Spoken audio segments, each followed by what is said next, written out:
I think you forgot on this cold Wednesday Very morning. cold. Yes, good to be with you. I'm Symone Woolridge. Local hospitals remain at or near capacity as the number of new COVID cases continues to rise. We want to take you back a little bit to those moments inside of the courtroom. After 3 weeks and 45 witnesses, the jury took 10 hours over 2 days to come to guilty verdicts in the trial of Derek Chauvin, the student who was shot at Watson Chapel Junior High School on Monday.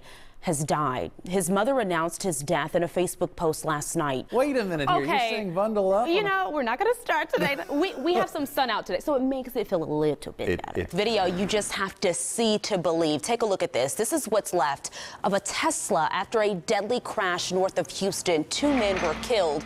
And here's what makes this story just so shocking. There was no one in the driver's seat. I'm ready to beat Todd, Zanetta, and Corey. So think about this. We're just about 9 hours after that shooting, and police are still on the scene. We want to go to a live picture here. Quimitra, I just checked the MLGW outage map. No outages right now, but is MLGW preparing for the possibility of some? As you can see here, even an armed robbery cannot shut them down. Gibson's Donuts is still open for business this morning. We know a lot of people stop by there throughout the day, especially before work in the morning. Let's talk about this. You presented this to the city council.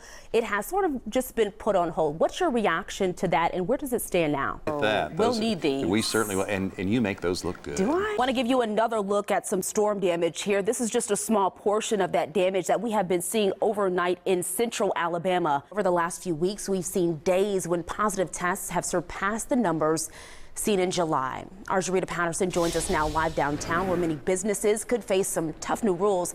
And Jarita, this isn't the direction anyone wants to see. All right, finally this afternoon, I love this story. Here's a message from a 71-year-old college student. It is never too late to chase your dreams. This is Wayne Balmer. Todd, I feel like I should bring this up because our friends may want to head outside this afternoon. You might need a coat because I forgot my heavy one. And I felt it as soon as I stepped out. I will personally go outside, get your car warmed up so you can just kind of run right out in there. Okay? This is why I love him. See? Severe weather is moving towards Memphis, bringing with it the possibility of strong winds, hail, even tornadoes. Good Wednesday morning to you. Welcome into Daybreak. I'm Symone Woolridge in for Zanetta this morning. We are very busy this morning. We have Team 3 coverage of the severe weather. Quimitra Wilborn will join us in just a moment. And Windy Nations is keeping you informed, updated, all on social media. But first, we want to start with our weather expert, Todd Demers, this morning, who is tracking the storm in real time. Todd, just in the last few minutes or so, downtown here in the studio, we have heard hard rain really coming down this morning, as well as thunderstorms. That's right. We had some rumbling. Nice light traffic, Symone, at the moment, but we know that's going to be changing just a little bit. Yeah, sure is. Thank you, Corey. One of the biggest service providers in the Bluff City and surrounding areas is on standby to repair utility services if the storm wipes them out. Our Quimitra Wilborn is live with more on the preparation. So, Quimitra, we know normally when storms hit, we often have these problems. Is MLGW prepared for this? Numbers to keep in your pocket. Thanks, Quimitra. It was during this month 1 year ago, tornadoes ripped across Middle Tennessee, cutting a path of destruction 100 miles long. 25 people were killed. More than 1,600 buildings were destroyed, including 400 homes, as you can see from this video here. Mount Juliet near Nashville was especially hard hit. Last night, the police department there took to Facebook to warn people to stay alert. Somewhere. And hey, if you have a phone, most of us do, there's no reason why you shouldn't have the WREG weather app. It's a great way to keep you informed. Even if you lose electricity, it is free and you can download it from Google Play or the Apple App Store. Take a look at this. The storms are affecting a large swath of the South. This is video from Tuscaloosa, Alabama, where emergency crews have blocked off a flooded underpass. It rained all day there yesterday.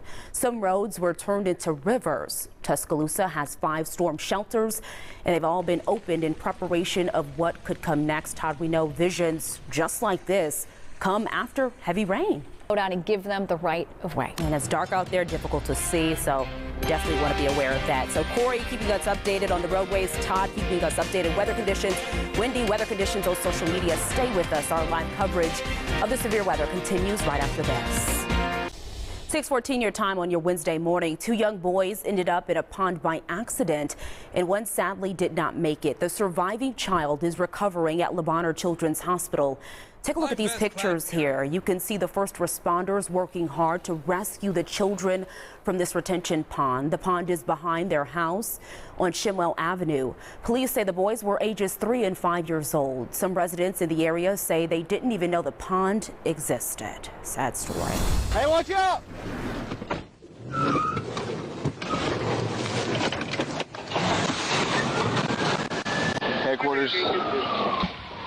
Headquarters rolled down the hill. Wow, shocking video there. This van caught fire at the top of a driveway in Fayetteville, Arkansas, and started rolling down the hill through someone's yard before coming to a complete stop next to another home. Fayetteville police and firefighters worked quickly to keep the flames from spreading. The cause of the fire is still under investigation, and surprisingly, just by looking at that video, no one was hurt during that fire. Wow. Dramatic video at that. Not something you see every day for sure. No, but a whole lot to talk about behind you, though. We can hear it on the roof.